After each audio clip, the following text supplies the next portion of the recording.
Welcome back into the Think Deeper podcast presented by Focus Press. Your co-host Will Harrub, joined by Joe and Jack Wilkie. If you are here for part 2 of the kind of controversial topics in the Bible, we covered slavery and genocide last week, and we discussed waiting a week to do polygamy, and maybe a couple other ones, treatment of women and such. If you are here for that, you will have to wait one more week. We've got our thoughts. We are ready to roll with it. But there's been a lot in the news over the last week or so that we felt like it'd maybe be a missed opportunity if we did not cover. And so, again, we're pushing the polygamy and the treatment of women in the Bible discussion to next week. We'll be covering that a week from now. But, again, there's just been a lot going on culturally. One of the things we always try to do with this podcast is take what is going on in the culture and discuss what should a Christian's response be. How should we react? How should we respond? How should we converse about these things? And so that's what we're going to do with this episode. We have less of an agenda and more so just we kind of want to throw it back and forth, free-flowing style conversation about, obviously, the Epstein files, the biggest story in the news, I would say, over the last week or so. And then we're going to talk a little bit about Bad Bunny, halftime show, the controversy surrounding that, the TPUSA alternate halftime show, stuff like that. And so, yeah, that's where we're going with the episode today, guys. Any introductory thoughts? Again, there's less of an agenda with this episode and more so just want to talk about some of the things that have been going on in the world. Man, it seems like it's all coming to a head of the division in our country that you can see in these topics. And I think that's one of the things that makes this interesting to us is everything that comes down the pike, everybody reacts to it. And I say everybody, a lot of people react to it, and it's kind of the camps kind of predict how you're going to react to it. And I'm sure people would say that about me, and you know, things I say are right or whatever, like, oh, I know what you're going to say, and you know, you're on this side, so you believe this, and you try not to be that predictable. We're going to talk about that some, but I don't know, it feels like the speed on these things, it's just one after the other. As you said, Epstein, Bad Bunny, we're not even going to talk about, but the Trump, Obama's video, Lion King video thing, and I mean, just every day you're given something to get outraged at, and I think it shows a lot about us, and so I think this should be an interesting episode on that front. Well, yeah, this is on the heels of the Somalian stuff taking place in Minnesota, the daycare fraud, you know, all the things taking place up there, the rioting that was happening with ICE. That just gets shoved to the back while all of this kind of comes to the forefront, and it just makes you wonder, like, how much can we possibly as humans take in bandwidth-wise? You know, at what point do we run out of bandwidth and shut down and become numb to a lot of these things? And I think that has spiritual implications when we've numbed out. But this episode, because it's been such a busy week and there's been so many things, more than anything, we wanted to get on and talk about some things as to how to handle, like, kind of broader principles, I guess we could say, to handling the news, things like that. Jack, you've written some good articles on these things, but a lot of different angles. And so it's a little more free-flowing. We don't necessarily have too much of an outline other than what's been taking place. But yeah, we want to use this as putting our flag out there on these particular topics, but how do we approach topics in the future? There's going to be weeks and months like this where just the news goes crazy. What do we do in those moments? So that's kind of where I want to start, guys. I'm very curious to just kind of start this discussion. And I'll kind of share my, call it struggle, I suppose. Obviously, we've done episodes before about kind of the dangers of social media, right? And everybody knows that social media can be very dangerous. It's a time suck. You can spend too much time on it. You can be, you know, Mr. Pessimist all the time, all those things. We know all that already. One of the struggles that I've had is, especially lately, it feels like way more so lately, is how to balance the need to stay in the know on things. I don't want to be the guy that's like, you know, Jeffrey Epstein files dropped, like, you know, are the Epstein files dropped? Like, what? Like, I don't want to be that guy. Or, you know, the people that are like, you know, who was at the Super Bowl? Like, obviously I want to be very informed. At the same time, I do find myself shying away quite a bit from social media lately. Again, more so the last couple of weeks. And I think the reason for that is, number one, I try to put limits on it, so it's not really the time thing for me. It's just that there is so much, A, negativity, and B, like, I don't know what to believe. And maybe that's my X algorithm that's feeding me all the Candace Owens stuff about Erica Kirk. But even you know, not just her, like other stuff that's coming out about the Kirk stuff and obviously the Epstein files and all those things. It's like, at this point, I just don't feel like having to sift through what is an AI deepfake, what is real, And so I'm just kind of curious. Obviously, all three of us are more aware and online of cultural things, maybe more than the average person. And the other thing is, so I tried to delete social media for through the work week, like Monday through Friday, which I really enjoyed. The problem is I found myself a little bit ill prepared for stuff like this, for podcasts, and for, we have another podcast we do that, just things happening in the world make for good illustrations, stuff like that. And so I don't know. That's kind of the balance I'm trying to figure out how to strike, is like, how do we stay in the know without just getting absolutely down the rabbit hole and on just about everything going on in the world, because it seems like there's more and more stuff every single day. I mean, do you think there's some level of so Plugged In Online, of course, has the movie reviews. Somebody's got to go watch those. And we've talked before, like, is this a Christian? Is this not a Christian? They ingest all the stuff so you don't have to, type of thing. And I wonder if there's a level of that, of like, having a few trusted sources that you might go to that's going to ingest all the information. They're going to be online a bunch. They're going to help you understand the world. I do think that we, to some degree, are that for some people. We may let people in on what's going on in the culture where maybe they're previously unaware of those things. And so is there a duty for some Christians, like, we will so you don't have to, and we'll kind of pass down the information? As weird as that sounds, that's what comes to my mind, is maybe some people are better suited to be on social media more often. I'm with you, Will. I'm not on very often. I got on, we were kind of researching, thinking about this Epstein stuff, and I've been keeping up with it pretty close tabs. But especially last night, going a little more on the deep dive, and I mean, it's just dark. And I found myself on X for probably an hour last night, which is the longest I've spent a long time on it. And you don't feel great after. So I get it. I kind of pull away from it. But I also feel like, to your point, there's a little bit of a duty so we can inform people of what's going on. So I'm not adding a ton to the discussion, other than to say I wonder if, for that purpose, it justifies a little bit more. But Jack, what are your thoughts on that? There is a balance, right? And that's what I wrote on earlier this week, is like the people who don't pay attention to this stuff at all and just, oh, well, I know it's bad out there. Like, no, you kind of need to know, because there are, and I noted this, pointed to this in the article, there are people in the world who are seeing this stuff and going, I got to find a church. Like, this is the evil that's out there. And I think it's helpful for Christians to know what people are looking for, what people are talking about, what's on their hearts and minds.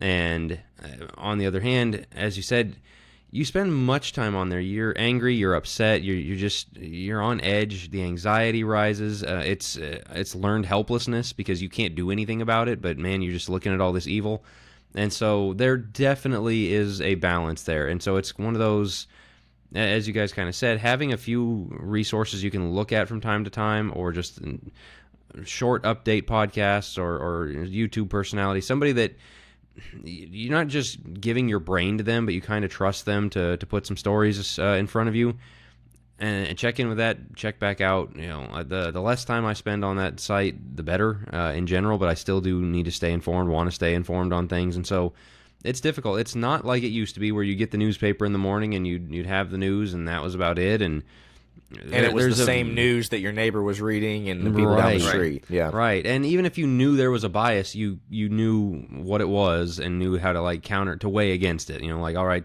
take this with this grain of salt, take 70% of this, or realize they're coming from this angle. Whereas this, when there are a million outlets, you don't know what any of them's angle is. You don't know what their funding is. And one last thing that's kind of come out of this Epstein stuff is, even people like them have ties where they are manipulating stuff that's going into the news. They're manipulating online trends and stuff like that. And so it is, we have no idea the degree to which ideas are being planted in our heads. It's just we live in such a tough time for people to engage and not lose themselves in it, or to completely disengage. And so I think we are getting more and more and more and more on the polar opposites, the extreme ends of people that just want to give up, like basically do the Ron Swanson, throw the computer in the trash and walk away, and go live in a cabin in the middle of Montana and not talk to anybody. Unabomber type stuff, not quite to that degree, but you know what I mean, where you're kind of getting away from everything. Versus the ultra plugged in, wants to know everything, the FOMO, fear of missing out. So you see both sides. People are gravitating toward one or the other, and finding equilibrium and balance is really difficult. Not to throw you guys on the spot, but while we're thinking about it, do you have a go-to source of somebody that you trust their takes? Like, if somebody's listening, they go, well, where do you guys go? You're a Ben Shapiro guy, right, Joe? Don't even joke about Kidding. something like that. Kidding. Sorry. No, I can't stand the guy personally. Sorry, I know there's a few listeners maybe. Does Reese listen to our podcast? I know he still likes Ben. Probably not, but probably not. He's a fanatic. I cannot stand that guy. But I like Matt Walsh. I think he's got some pretty grounded takes. So, I'll read some of his stuff. There's nobody that I look at and every take they have is like, wow, this is great. Sure. Other than I like Jack's takes. But there you go. I don't know. Who do you guys go to? Yeah. I like Matt Walsh a lot. I think he can be a little bit overboard on some things sometimes. Almost like he's going for the shock factor sometimes. Yeah. But overall, I do like him. I actually like Brett Cooper a lot. She's a female, but she's my age and tries to basically she's independent, isn't under the Shapiro umbrella anymore or anything like that. And so the way you said that was hilarious. She's a female.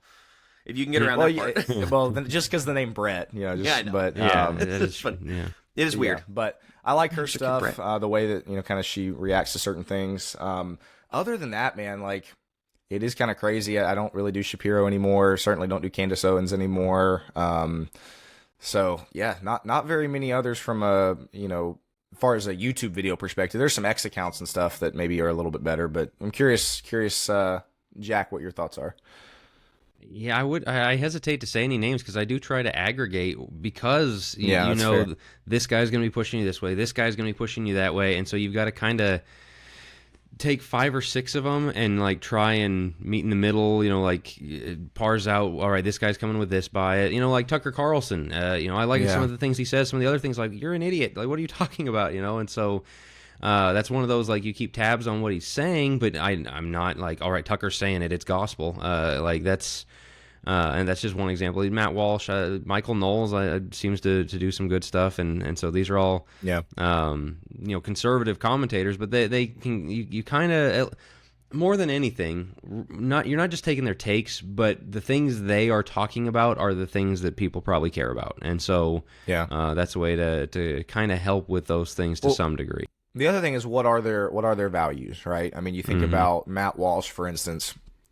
Wasn't he the one that went into Vanderbilt and basically shut down their I mean, that's huge. Obviously, married, kids. Brett Cooper's the same. Like, you can't run that as the filter through everything. But honestly, it is like do you believe in God? Are you faithfully married? Believe in children? Believe in big families? Like, I mean, Charlie Kirk, right? I mean, that was one for sure. Like, I didn't watch a ton of his stuff, but I knew we aligned on a lot of things, and so holds the same values. I think what makes it difficult, and maybe why this is, why we go listen to these types of people. There's 2 things that I think people are really looking for, and they're kind of related, and I bring this up a lot. The first one is genuineness. Is this person genuine? The take that they're giving, or the way that they're reacting to a story, or the things that they're sharing, are they just doing it for clicks? Like, you can kind of tell, right? Like, to be honest, and my mom listens to this, faithful Candace Owens listener. You can kind of tell Candace sometimes just does things for clicks, right? Like, at least that's very much how it appears. And so people are looking for the genuineness, and it's here's what I genuinely think, and then the other thing they're looking for is truth. What is truth? What is actually being said here? What can I believe? Because again, just due to all the AI stuff, deep fakes and AI generated images and, all these things. I listened to a take from somebody that said it was very interesting, is the reason why they just now had that big Epstein files drop is because AI has been so developed even within the last 6 months. And so they knew if they dropped it now, the internet would run wild with, again, the AI generated emails and the pictures that are fake and all these things. Did they do that knowing it would add to the confusion? I don't think that's a terrible take because it's so hard to sift through and find truth. So, yeah, that's kind of the thought that I had is people are looking for genuineness, and they're also looking for what is true. Can I go to somebody who I trust is going to tell me at least they're not going to misrepresent the story or something like that? This is what makes it so difficult, though, is because the genuineness, in order to find somebody that's genuine, a lot of times the true genuine aren't big, because they have to have clickbait in order to get big enough to be in your regular feed in order for that to come about. And so some of the underground guys of like kind of off the beaten path, they're going to be a little more genuine. They're going to shoot straight with you. They may say some out of pocket things from time to time or whatever else, but that they have some takes. It's like, that's very interesting. Those are a lot harder to find. Well, how do you find them? You're on there a lot. So that's the difficulty. And I agree with you. People are gravitating toward that, but that's very much the difficulty of that, of like, I don't know. How much time do you spend curating your list? And once you have it, do you then just stick to your list? But I had an interesting angle that I was curious. We didn't talk about this before.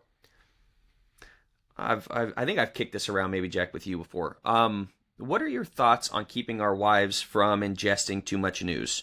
That it's a man's job to protect his family from these things. It's a man's job to know what's going on in the world, but using that as a form of protection, not as a, well, women aren't allowed to know those things. No, but we know women are prone to gossip. I think that's why this Nancy Guthrie thing is just exploding. I was telling Will off air about, I think it's a Netflix documentary taking place in real time and people are captivated. Who drives a lot of that? Women. They want to know the gossip. They want to know, they're the ones buying People magazine or Inquirer or whatever it is, National Enquirer. But I also think that their stress response is a lot higher because I don't think they do well with ingesting all of these things. Now, people may look at that as very misogynistic, as very sexist, whatever you want to say. At the end of the day, I do personally think that there's an element of I don't need my wife reading everything of what's going on, because I do think that puts undue stress on her. And guys, in my opinion, and I think statistically this bears out, do a better job of ingesting news and knowing what to do with it. But I was curious to throw that out to you guys. What are your thoughts? Is this a way to protect our families, to protect our wives, and even our kids from kind of what's going on in the world, but also that on the flip side makes a little more of our duty as men to ingest some of these things so we're not caught off guard? It goes back to Adam, Adam having the outward-facing role, her having the inward-facing role, right? And him kind of going out and trying to make an impact on the world and shape the world and go be the breadwinner in the world, all those things, and her taking care of the home. And you do see news-obsessed women, and that's where Paul tells Timothy, hey, they're gonna. You got to be careful with these women that just want to get caught up in gossip. That's something he says in Timothy and Titus, that gossip is one of those things that being busybodies is something that they have to guard against. And when they can't do it with the local gossip, their national gossip works really well for that. And so. I think that's an interesting point, and something, it is not letting the serpent into your house, kind of taking stock of not just your wife, but your kids. What's everyone consuming? If your kid is consuming some extremist content, I mean, right. This shooting in Canada was another kid that was transed by Reddit, essentially. And you've got to know what is coming in through your walls with stuff like this, and I think that's one angle of it. I definitely think it's more... The responsibility weighs far heavier on the husband or on the father to make sure they're very well informed. If you're the guy that's again, plug your ears, I don't know what's going on, but your wife is kind of making sure that she's filtering through what are the kids doing? Okay, buddy, that's your job. You need to make sure that you're the responsibility weighs heavier on your shoulders. I would agree with that. The struggle that I have is, so my wife is not news, does not stay up to date on the news at all. Interestingly enough, she did know about the Guthrie story before I did. But some of the more so the political side of things, the Epstein stuff and some of the other things that have come out, she's just going to be pretty late to the party on because she doesn't look into that stuff. And on the one hand, I'm curious, I'll swing it back to you, Joe. I'm curious your thoughts. On the one hand, I think that's good. I don't want my wife weighed down with all the horrific things that you read about there, or even just horrible news stories, stuff like that. I would rather her joy not be taken away, because women are more prone to the emotional swings based off of the things that they see, hear, read, whatever. At the same time, my wife's my best friend. I love to talk to her about stuff, and I want her to be informed enough to where we can kind of bounce ideas off of each other, if that makes sense, and kind of theorize, and, well, what are your thoughts on this? And obviously, if she's completely uninformed, that's pretty much taken off the board. It'd be similar to, one of you guys getting on the podcast, and we're like, all right, guys, let's talk about this, and you're like, I don't even know anything about that. I haven't even read it, So that's kind of, I guess, the other side of the coin, is that I want her to be informed enough to where we can, get into why is this happening? What are your thoughts? What are your theories? Stuff like that. So, interesting question, Joe. Maybe swing it back to you. What are your thoughts on kind of that other side of the coin there? In depth, but easy to understand. That's how War in Heaven, War on Earth, what the book of Revelation meant to the original readers and what it means for us today, has been described. An Amazon reviewer said it was the best commentary on Revelation he had read in 50 years. Bradley Cobb spent literally thousands of hours researching and putting together this material, showing how first-century Christians, the ones the book was written to, would have understood the book, how it matches with the rest of the Bible, and how it was something that was about to happen when John wrote it. Thoroughly biblical in his approach, including the dating of the book, and supported with first century history, this 550-page book does not gloss over any details and includes points of application throughout each of the book's 48 studies. Great for personal study or for a year-long Bible class. Available on Amazon.com in hardcover, paperback, or Kindle. Yeah, I was just looking up some stats while we were talking on... This goes to COVID times. Gender differences of depression. This is a journal article, National Library of Medicine. Gender differences of depression and anxiety among social media users during the COVID-19 outbreak in China. Cross-sectional study. Females are experiencing more severe stress and anxiety symptoms, while males showed better resilience to stress. And there's stats and things like that. But I think that's interesting that, again, statistically that bears out. That's not just me, once again, being misogynist, saying that statistically it bears out that I think we have a duty to protect, and that means we do have a duty to be informed. On the flip side, and I think this gets us into maybe a little more on the church end of things, though that's all related on a husband protecting his family, as Jack, as you said, get the serpent out, Reddit, get it out. I think I saw you tweet that, like, get Reddit out of your life. Don't let Reddit into your home at all.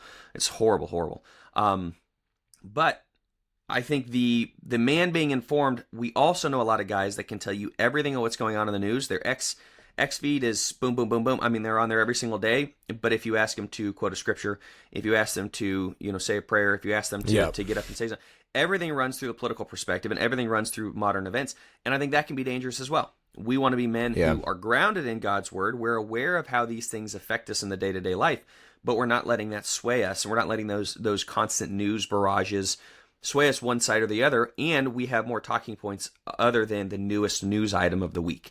And to me, well, let me throw it out to you guys. What, when you think about it from a man's perspective, like, how does a man balance those things? We've been talking about balancing those things, but specifically with the bent toward Christianity, toward those things, we have the guys who are like, well, just study the Bible and don't worry about it. I don't know. I think that's we talk about protecting your family. We're talking about how much to consume, but I feel like there is a duty for a man to know Scripture before he gets on Twitter. And to be able to be grounded enough to the point that, like, what he's finding, X, not Twitter, but what he's finding online, he can adequately, like, run through the filter of where does this connect? And that also seems to be maybe something that can help him figure out, what do I need to let the family know? What do we absolutely need to protect against? So, for instance, you got to have an understanding of, what do we do about AI? What do we do about Reddit? What do we do about, do the Epstein files have any bearing on our life, especially from a biblical perspective? And to me, that's where a lot of guys fall short. And so maybe roundabout way, let me get to this question. Why do you think we are more prone to news cycle items than to biblical discussion? I think not just men, being more prone to those kind of things. Something I've seen is people that get super, super into that and are that guy that can tell you every news story. If you ask them what they're doing locally, nothing. Do you go to your local meetings? Are you involved in any local service? Are you any of those kind? No. And so it's a spectator sport. It's their version of football. It's their version of celebrity gossip. It's their version of. It's just intrigue. It's just, oh, did you hear about what happened today? Like, all right, what are you going to do with that information? What does that do for you? And so, as I totally agree with what you say, they're like, there is value in this. The people who say there's no value in knowing anything that's going on in the world, that's insanity to me. But again, it's that value to a point. And if you have no practical follow-up, or as you say, if your home life is falling off, like if there are responsibilities right in front of you that you're not taking care of, you don't need to be spending time on and getting obsessed with and having conversations and being that guy. Though it's good to be able to discuss current events. I mean, the guy who is not involved in that is I've heard it say that, like, you go back to the etymology of the idiot. It's basically somebody who doesn't know anything, like isn't aware of what's going on around them. And so don't be that guy, but very much let it inform your action. If it doesn't inform your action, I mean, it's almost like a pornography of sorts. Like there's nothing to act on here. It's just stimulation.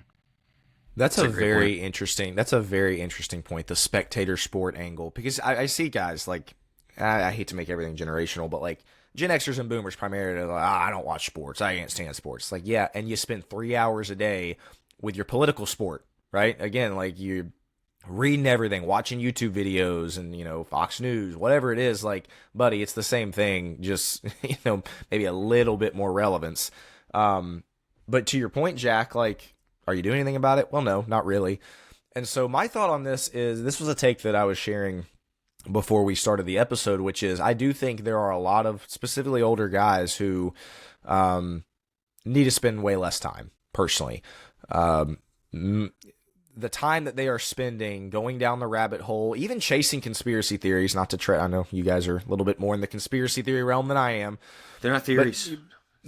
But people, like, the amount of time you could spend going down the rabbit hole, reading Reddit threads, watching YouTube, all those things, like, how about just sit down and eat dinner with your kids type of thing? Like, how about, why don't you go out back and play with your kids? Or for older guys, I guess, kids out of the house, why don't you call up and see if you can take your grandkids for the afternoon, stuff like that. And, I'm not trying to cast aspersions on people who spend a lot of time. I obviously think the younger your kids are, probably the less time you should spend ingesting, all those things. You need to be spending it with them. If you're an empty nester or something, that's one thing. But even then, I still think there would be responsibilities in front of you that you could be neglecting the more time that you spend just going down rabbit holes and this conspiracy theory and reading all this. And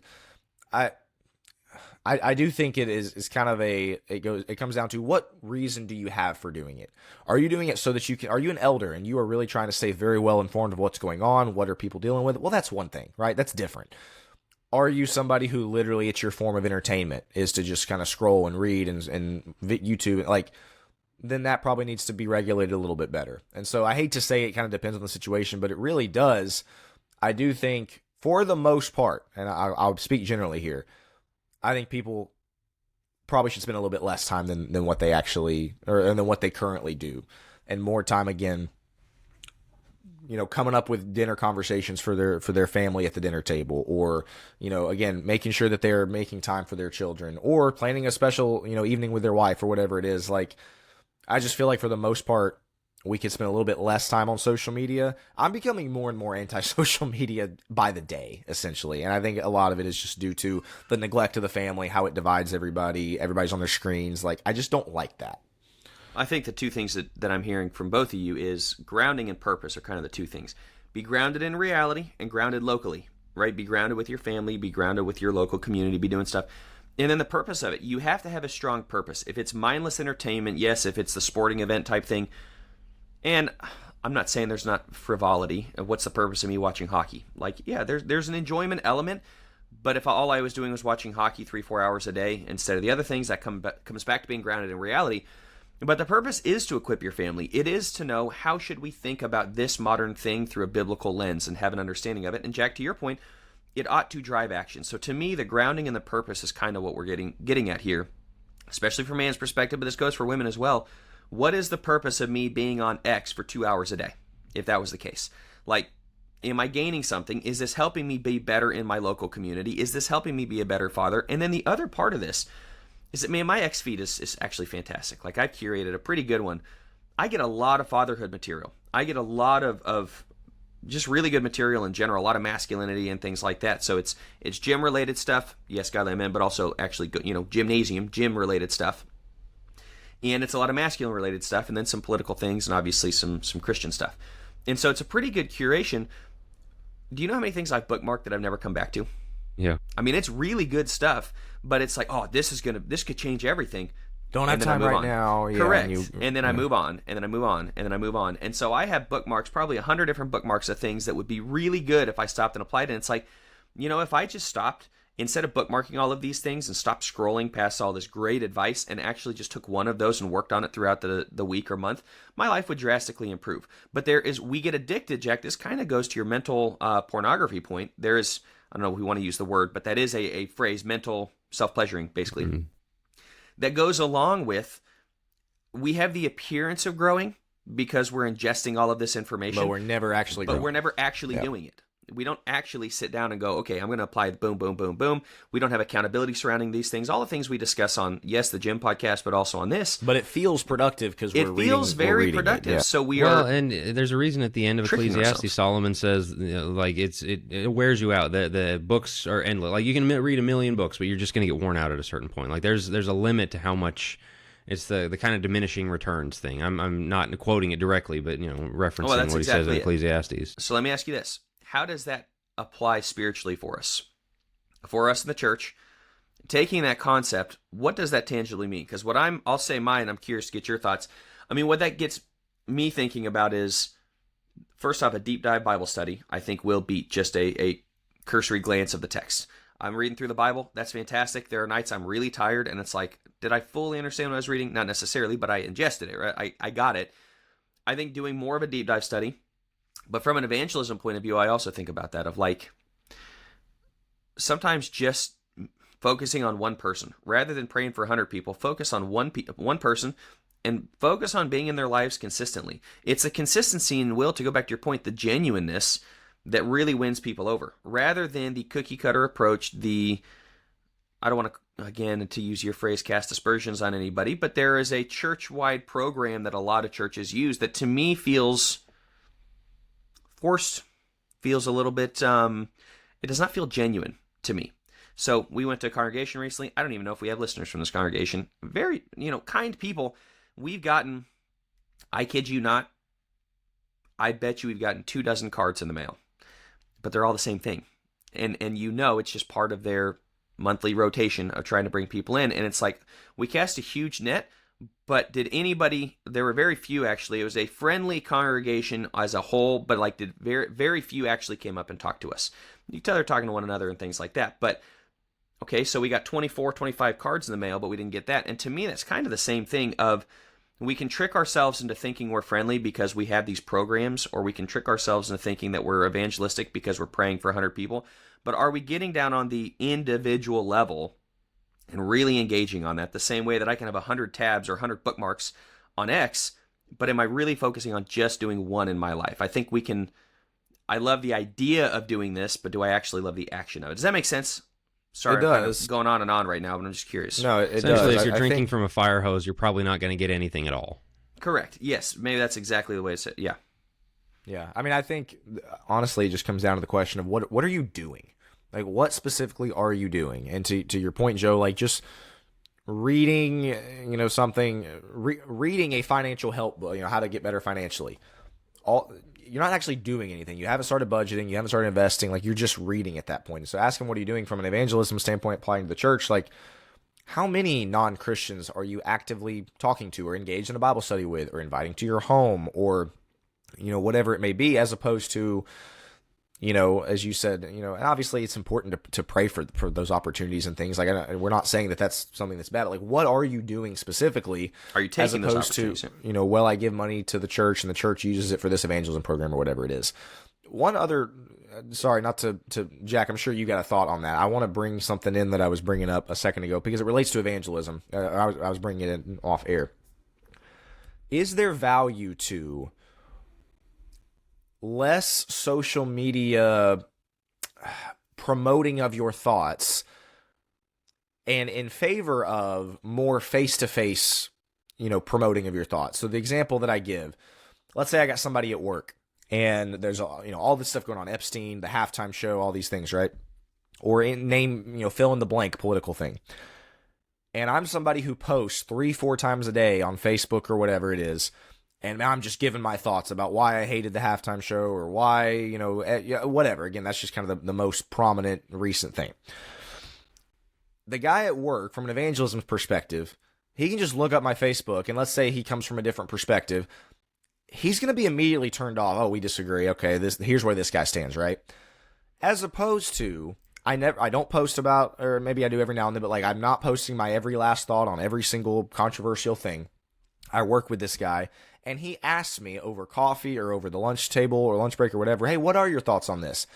We can still totally disagree, but that disagreement is going to be received a whole lot better, from my perspective, across a cup of coffee face-to-face, as opposed to, well, let me read this guy who posts nonstop about XYZ political stuff, cultural, conservative things, right?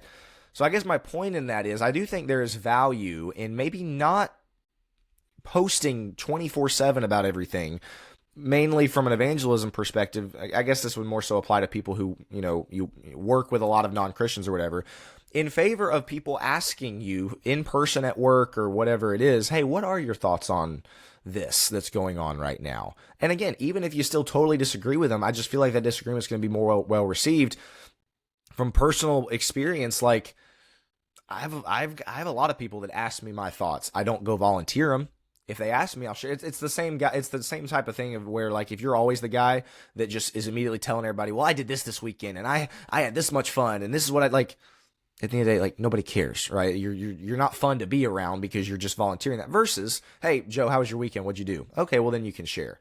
So that's kind of a long-winded way to say, I do think sometimes there is value in holding some of those cards a little bit closer to the vest, so that you can, again, somebody asks you at work, what are your thoughts on this? That relationship can be built a little bit better. What are your thoughts on that? And then I did kind of railroad Joe's question there, so I apologize. There you go. No, that's there's context to that, because if I were in a secular job, I definitely would pull back on what I do. There's value in what Brad and I do in kind of putting a flag out for the church and saying, hey, as a Christian, this side is also represented, because there's so much,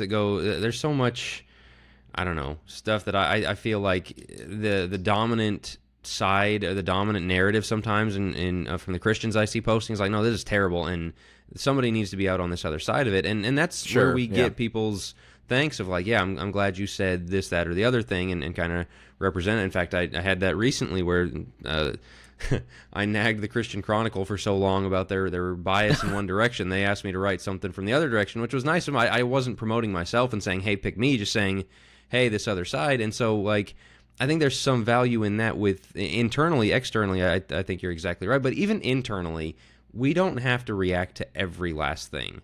I didn't react to the Trump-Obama's video.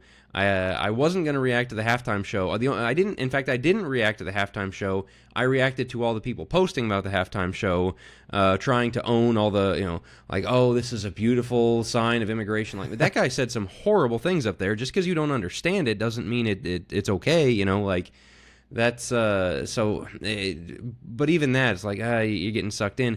Every single day there's something to react to. And if you're just a reactive person, that's not healthy. You don't have to have a take on everything. One of the other things is sometimes it's better to wait and figure out what's, as you say with the AI thing, and even that Trump-Obama's video, the original clip that went around just showed the video like, oh, he posted a video of them as monkeys. Then it was like, well, it was a blip in a minute-long thing, and like it looked like an accident. And so all the things that came out, but man, the people that posted originally that morning ended up being wrong about it. And then of course, they don't retract it. They don't say, oh, well, it's the actually, same thing with the COVID originating in a lab or whatever, right? Right. And just no retractions ever, just on to the next thing. And so you don't want to be that guy. You don't want to be the person saying things wrong. And so I think we're sometimes wait a little bit. I mean, there's a lot of proverbs. There's a lot of wisdom on this kind of thing of holding your tongue, not having to have something to say about everything. A man that gets involved in controversies that aren't really his business. And so there's a balance here, but if you're Mr. Reactive, that's not a healthy thing either. That's what I was going to say is I think it's fine to have a take on everything. You don't have to share your take on everything. Like, that's the difference is I'm going to go tell everybody, or again, I'm going to volunteer how great my weekend was when nobody asked. That's where I would kind of, disagree there. So Not much of this goes I'm just saying disagree with, the people that would just always share what they think. Well, so much of this just goes back to knowing what matters. What matters. And yeah, what's taking place in the world does matter, but you have to have degrees. If everything matters the exact same, I think you just get burnt out. There's just too much. If Epstein matters the same as Bad Bunny, matters the same as family worship with my family, and I'm giving the same amount, and nobody would actually cognitively say that to you, consciously say that. Subconsciously, though, yeah, the time that you give to it, the amount that you ingest these things and spending time developing takes online and things like that, are we putting as much time and effort into other things? And Jack, from your standpoint, I very much agree that there's a huge use in what you and Brad do and guys like that are willing to get out there and give the opposite side. You sent us a Russell Moore article. It's just dumb. I'm sorry, it's just dumb. But that's how many people are reading that. So there does need to be, and he's Christian. You know what I mean? Like, so how many other people are reading that? Yes, they need an alternate view.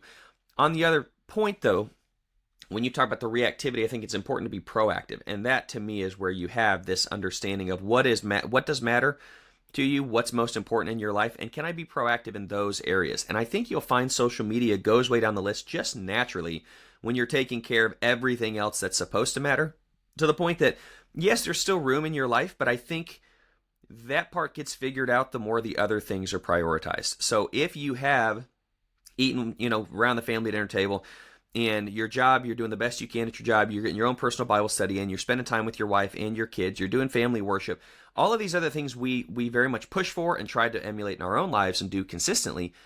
By the time I get done at the end of the day, and especially when I'm trying to prioritize sleep and health, there's just not much room left for this. So there's enough to get on in just a little bit. But to me, it's like your priorities getting straightens a lot of this out. A lot of the things that we're discussing, in my opinion. So let me spin it in this direction. We'll talk about Epstein for a second.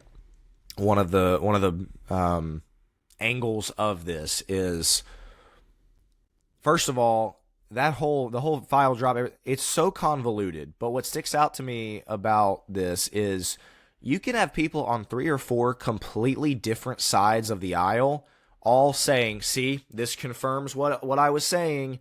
You have the left that says, "Oh, see, this is clearly an indictment of Trump." You have Trump that says, "See, I'm clearly absolved." It's like they're the same thing, but yet you're both coming to it with, saying completely different. You have people that say, "See, obviously all these conspiracy theories were correct," and yet people saying, I can't get there."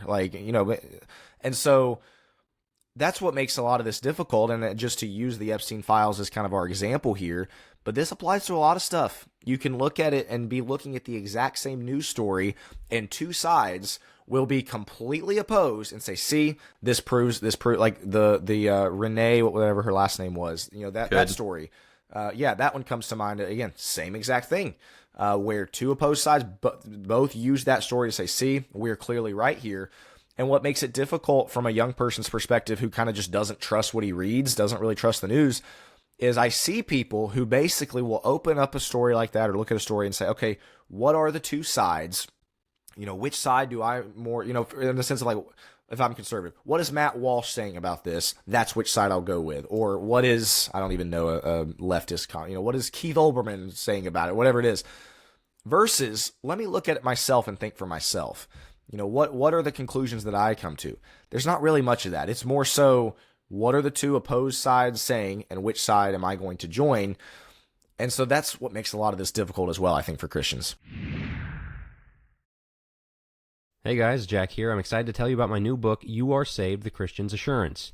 For too many years, I have run into Christians who aren't really sure where they're going to go when they die. They don't feel like they can say that they are righteous, and so I set out to write a book to give you confidence and assurance of your salvation. It's laid out in 13 chapters for churches to study as a Bible class with discussion questions at the end of each chapter. And, of course, you can just read it on your own either. It's for individuals, it's for classes, however you would like to approach it. You can get it on Amazon, you can get it on Focus Press. We offer discounts for group sales of it in groups of 5 and 10 on Focus Press. So if you're going to study it with your church, be sure to check that out and get that deal. So be sure to check out You Are Saved today, once again on Amazon and Focus Press. But it's complicated because what stories come out? Initially the news reports, and you could say right wing, left wing, it depends on where you find your news. "Oh, she didn't even touch him with the car." And then the reports come out like, "No, the guy's got like broken ribs and things like that," whatever it was. I mean, it was bad. Like the car absolutely hit him in that news story. Well, that doesn't initially come out. And so it's like, where do you go to find all the facts? Because they're not going to give you all of those. And so you kind of have to. So in order to make up your own mind, it really is, where do you get your facts? Because some are going to point to one, the Epstein thing. I was looking at this last night. I was looking at the anti and the pro-Trump. And the pro-Trump having that 2006 article of him seemingly absolved, like that is what absolves him, allegedly, because he lets them know, like, "Hey, these people are bad news. You need to go after them. I'm so grateful that somebody's onto them." Then there's other things in that file that very much seem incriminating, and his name is used in bad ways. And so, well, who do you trust, or what do you trust in that moment? Well, this one's fake and this one's not. There are biblical things we do with this as well, that I think this coming up. Will definitely knows where I'm going with this.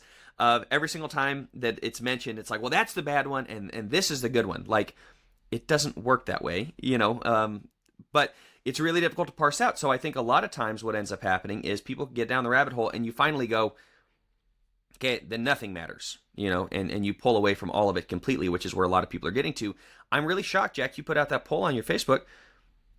People didn't seem like super duper interested in this. To me, this is one of the biggest news stories in like the last 5 years. But I think it's due to Just the fatigue. This has been a story for 2 years, and nothing has come of it.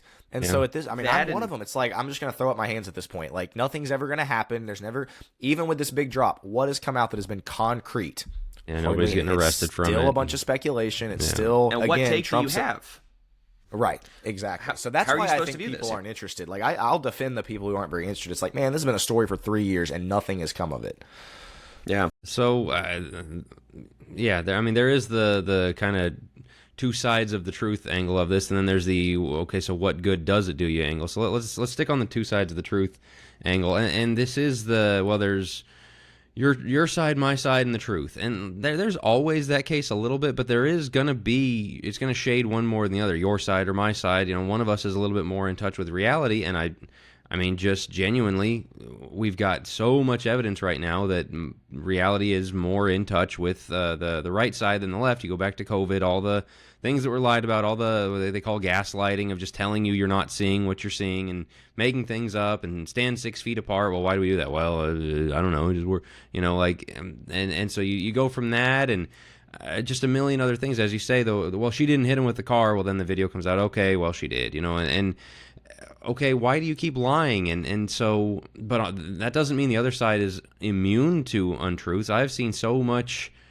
stuff that has been run out there, and like it'll say, this Epstein email reveals that they did such and such and such and such, and it'll have the screen capture with it, and the picture of the email doesn't say what the guy said. Like he contradicts. He posted the evidence that he was wrong right under his claim of what he said, and you just go, okay, I can't trust this. So you do need to be very, very discerning. But I think part of that discerning is knowing, all right, these people almost never tell the truth. These people can struggle to tell the truth. And so, like, you kind of rank your approaches to it. And so, I don't know. The Bad Bunny thing, some of the things people say, oh, it was a wholesome, it showed a marriage, it had, just this wholesome traditional family thing. That's just brain dead. Like, if you're making that take. Sorry, it is, because it's also like, let me show you the other screen grabs of the way people were dancing up there. Right. Like, this is the gay couple. Yeah. What are we even doing here? Like, and so it tells me, if you're willing to do that, you're not honest. You're not interested in the truth. You're trying to score a point here, and that is one of the biggest issues of all this, is trying to score a point. And who are you trying to score the point with? Who are you trying to score the point over?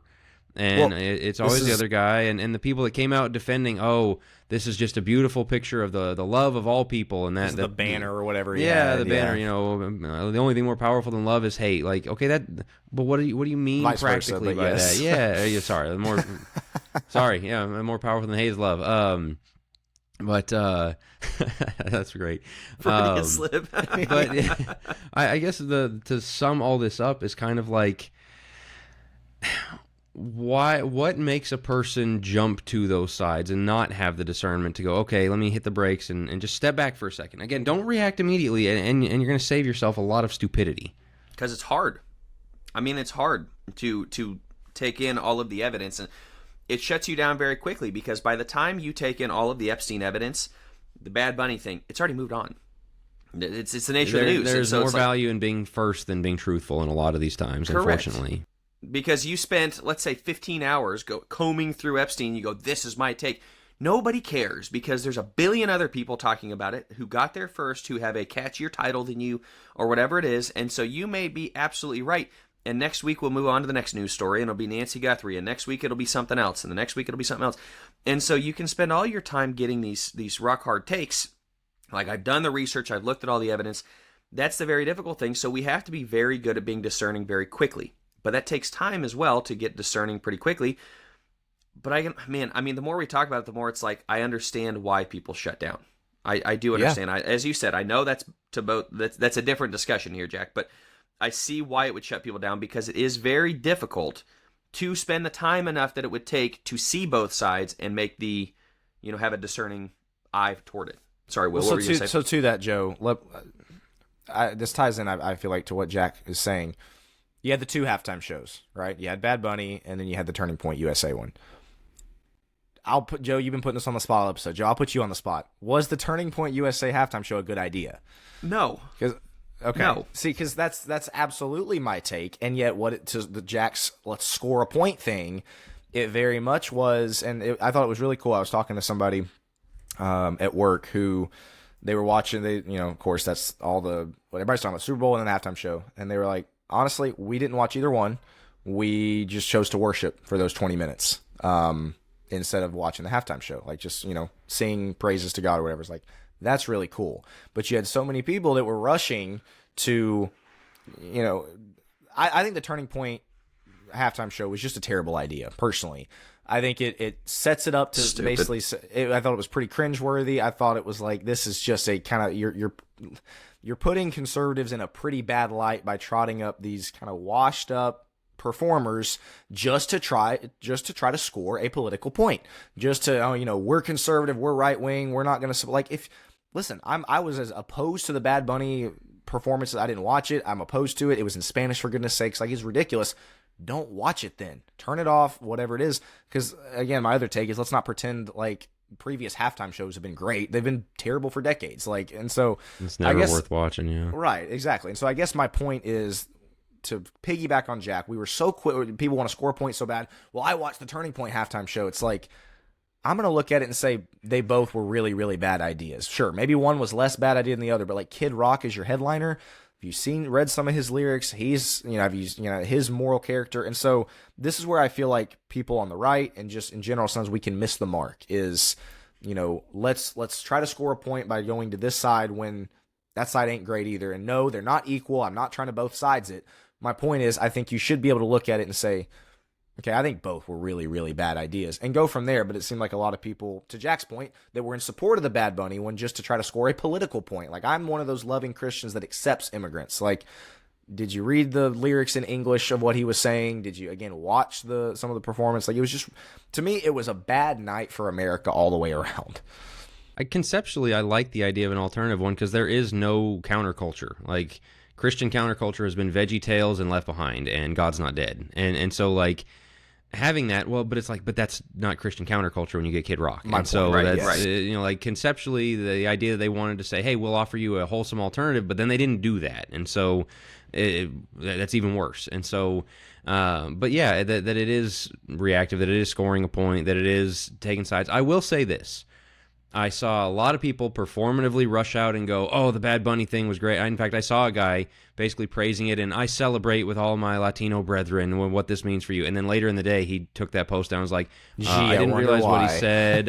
My apologies. I didn't, yeah, because you had to react. You had to show them that you're one of the good guys. And I think that's one of the other sides we can look at this is what Joe Rigney calls the progressive gaze, that we're just always worried about what the left-wingers think. I think I talked about this a couple episodes ago. Like, as a Christian, I have to show every person to my left, hey, I'm cool. I'm like you. And so I'm pro Bad Bunny. Oh, I was against the Trump posting that video. And the racism. He's clearly racist. Like, you don't have to do all this, to perform in that way. There is right-wing performative stuff as well, like Kid Rock or whatever. Right, that's, yeah. All of this is not good. I just do see more of it from the side of, like, letting the world know, I'm cool, I'm a good one. And so, where else it gets ridiculous. To keep it in the music realm, when Taylor Swift released her album that took quite a few pot shots at Christianity and borderline or was bordering on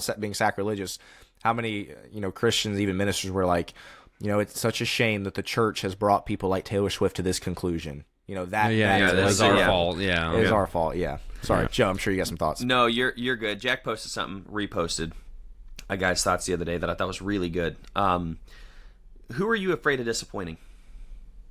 Who are you afraid of disappointing? And I think the church is strongest when we're afraid of disappointing mom, dad, the elders, people within the church. God, ultimately. God, exactly. Ultimately, God. Right? That can flow through those things, yeah. Correct. And so it's like, if I were to ever walk away from the faith, I'd be really disappointing a lot of people in my life, and I don't want to do that. I'm not looking to. And it's not like that's the only reason I stay in the church, but I think there's a big point to that.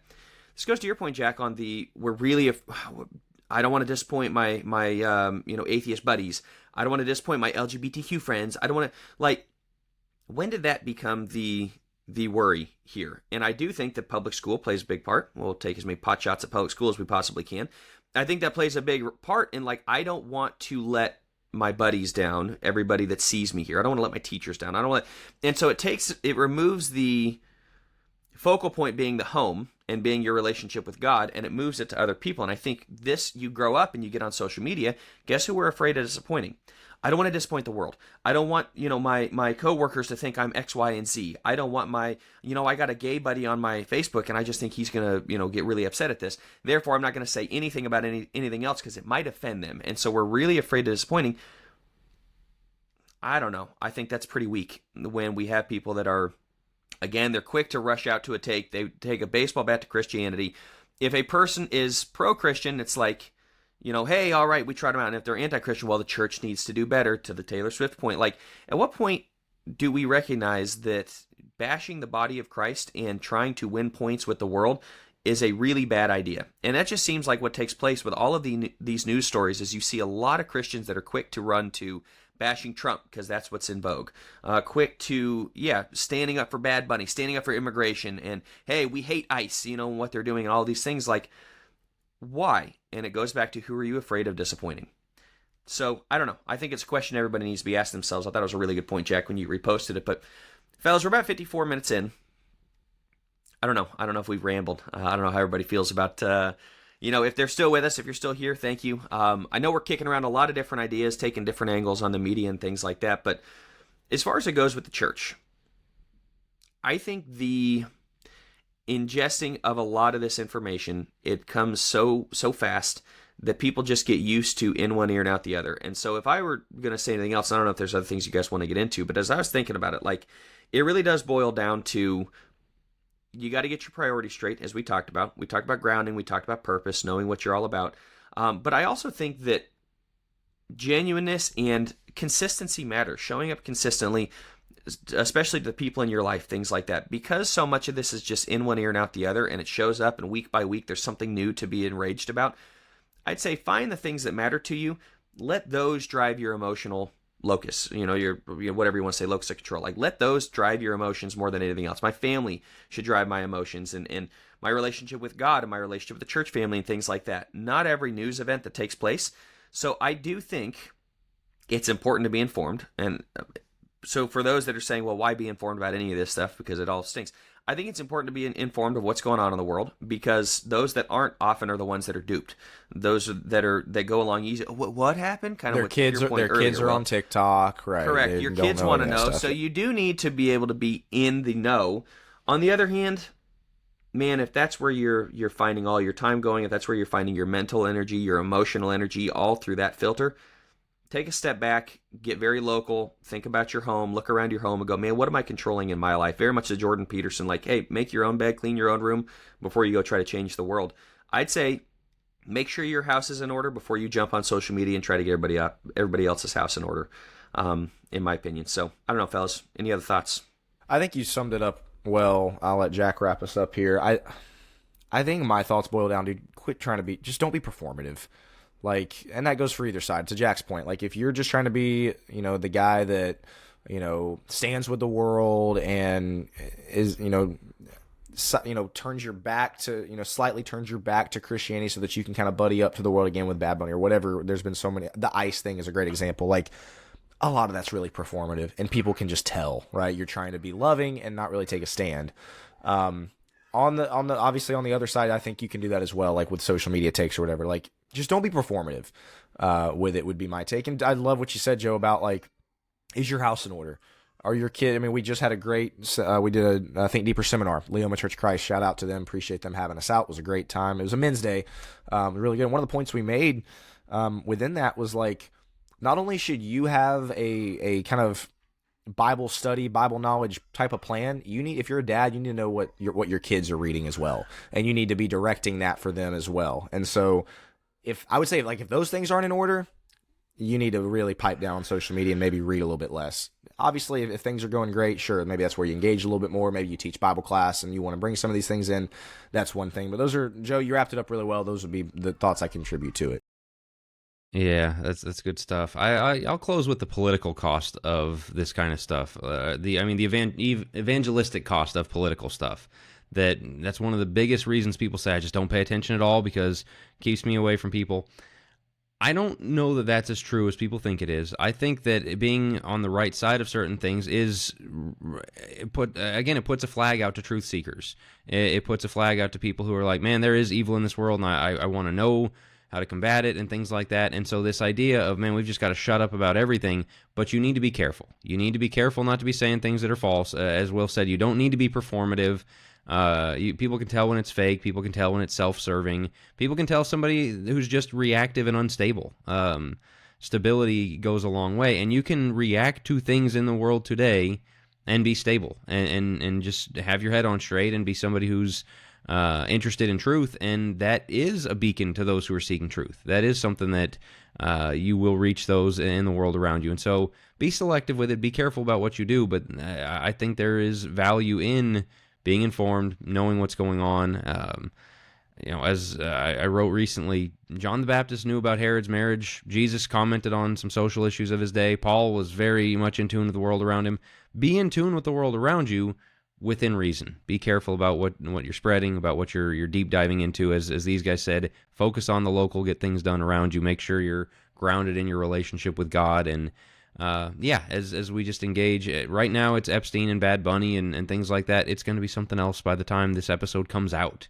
That'll be outdated, and there'll be another outrage cycle going on.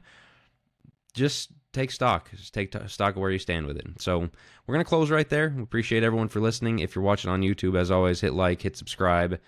Drop us a comment if you got one, and we'd love to hear from you. We'll be back to you to talk to you guys on next week. As always, you can join us in Focus Plus, focuspress.org/plus, to react, get your comments in, and join us for the deep end on Friday.